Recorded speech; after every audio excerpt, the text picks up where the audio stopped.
Hey everybody, it's Tony, and welcome back to the Tiny Island Maine channel. Appreciate you being here, whether it's your first time or 10th time. Appreciate it all. So today we're going to talk about these beauties down here that I recently acquired through a friend who was talking to another friend, and he said, "Yeah, I've got this guy that likes knives. He's always showing me these cool knives." And the guy says, "Oh, he likes knives?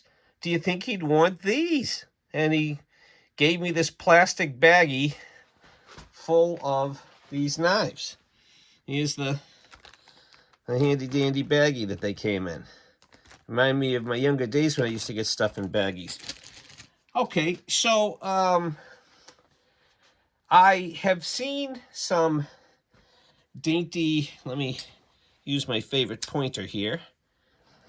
I have seen some knives like this in the past. I'm sure you have too. Jackknives.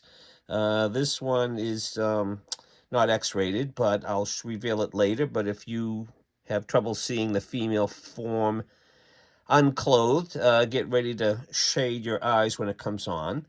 And even this one with this like mother of pearl handle and some pretty cool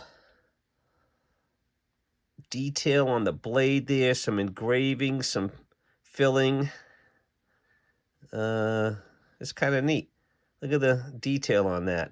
This has a neat little lock here. You push down on this little spring to close it, and then it automatically flips back, and that's what it looks like closed.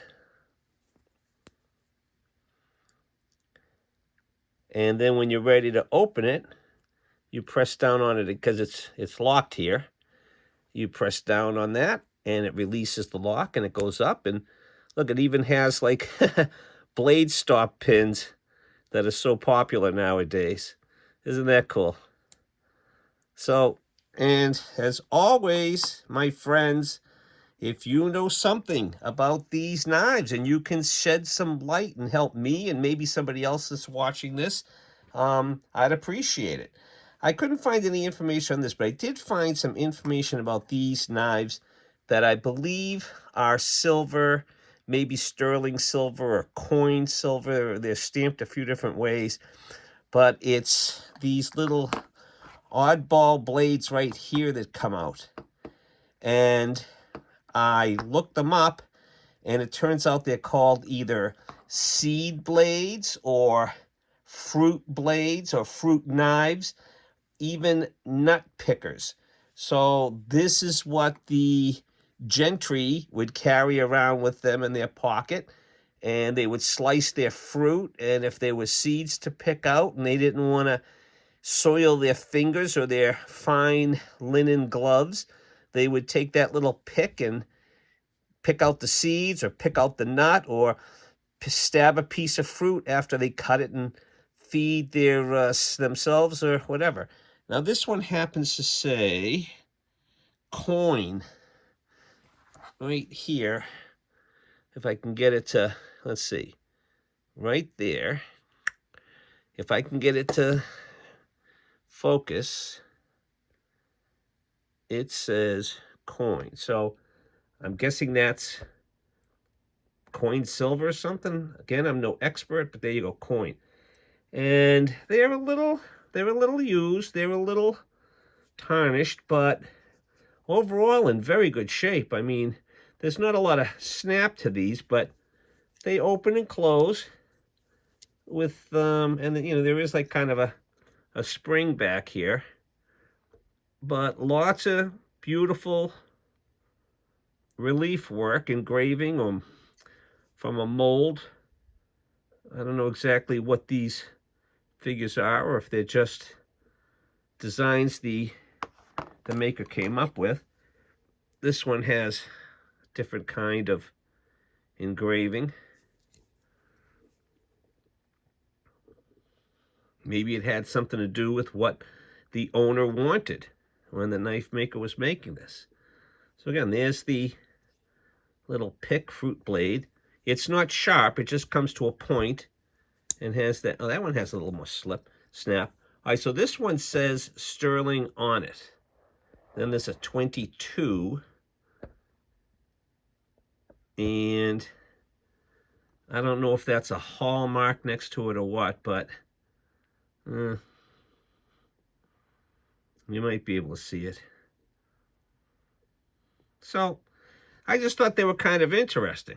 So let's see if this has, yeah, this has like a half stop and then it closed pretty good. All right, so that's that one. And then this one is just a single blader. But this had a mark down here that says, oh, China. Okay, so this came from the fine people of China. So maybe this one isn't too old and it might not be silver. But again, nice little ladies' or gentleman's knife to carry out on the town. Okay, now this, oh, just before I go on too far here, here's some information that I found on the internet. This is how I kind of found out about them. So I just went on, I started putting in some images and stuff. And now, I'm not saying that these knives are worth that kind of money, but, you know, there's so this is called Victorian Sterling Silver Fruit Pocket Knife. $225 they want for it. Whether or not they're going to get it, I don't know. Here's another one, Antique Sterling Folding Fruit Pocket Knife.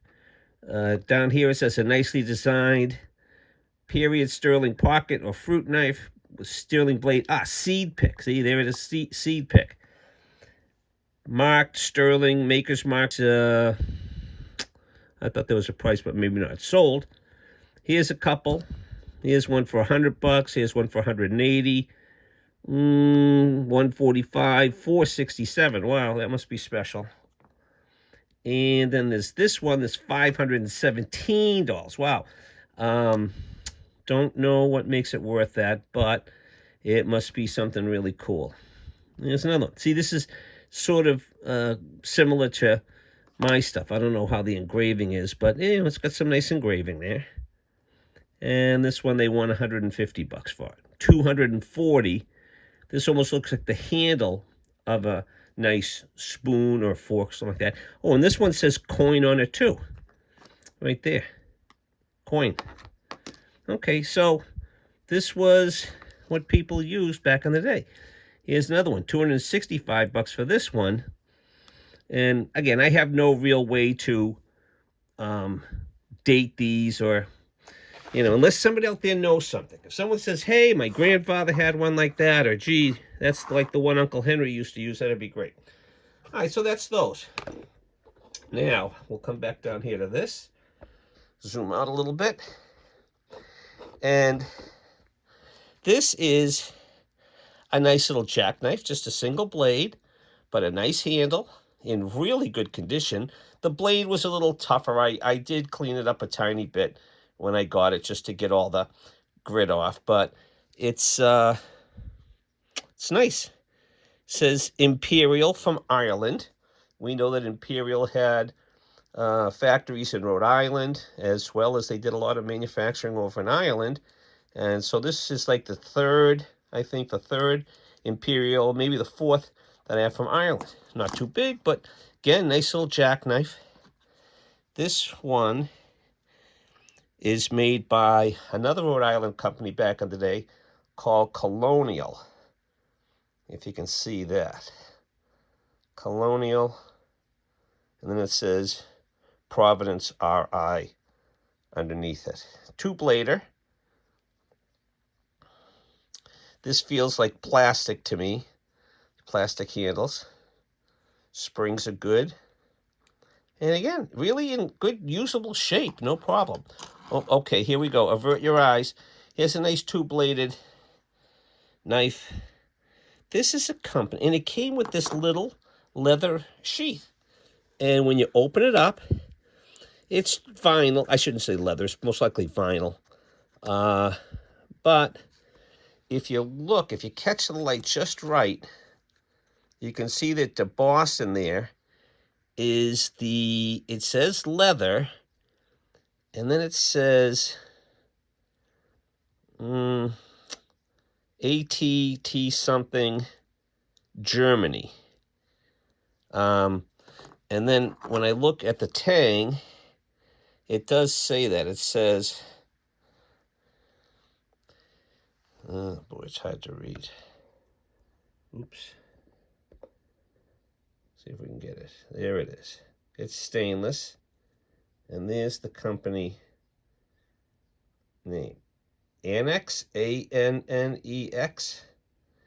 And there's Mrs. Annex, or Mr. Annex's girlfriend, maybe. I don't know. And this side says Solingen, Germany. So, if you know something about porn knives, let me know. Two-blader, great snap, still beautiful. Little bail on that one. I didn't say it, but there's a little bail on this one too, which is kind of nice. So, again, just somebody very generous that said if somebody appreciates knives, pass them on to this guy, and I ended up with them. So, there we go. And, okay, let me just take a little business break here. So, here's my Barefoot Bruisers, the LP, the left pocket. You guys have seen a lot of this if you've been watching my channel, because it's quite addictive. I mean, I carry a lot of different knives. I really try to mix it up, but that has been in my pocket all the time. Here's another one I was carrying over the weekend, my ZT, which kind of goes hand in hand with it. But if you know Dave and Barefoot Bruisers, I'm just going to say this. I'm going to put a link into the description that he's selling some t-shirts. And he's got to get to 48 shirts to make it work. I'm helping him out with them in all transparency. But to help him out, he's had to commit to 48, but I put up a little store for him. So if you're interested in buying a t-shirt, they're only $25 plus whatever the UPS priority is to you.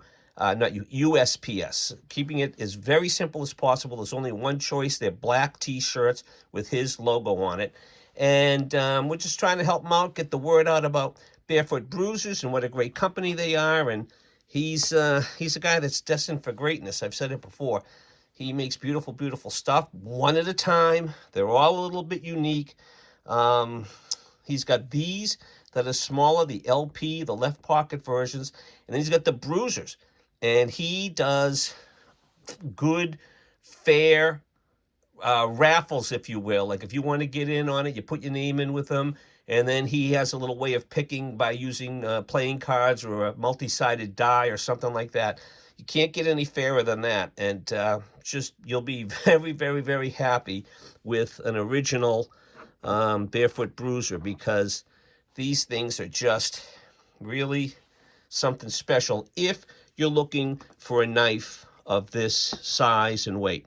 This is just under 9 inches, and it's just over 11 ounces. But it is made to take the use. Okay, so thanks for watching. If you please have any information about, especially this little guy too. I couldn't find anything on this. I don't know if this was special, if this was just ceremonial, what the deal is, but I like the fact that it's locking. It has those little blade stops on it, and just how intricately engraved or carved or whatever it was. I just think it's kind of cool. I couldn't find really any marking, but not like I did a ton of research. But all right, there you go, folks. Thanks for watching. As always, it's the 1st of June. Hope you're ready for the month of June and the summer ahead. Take it easy.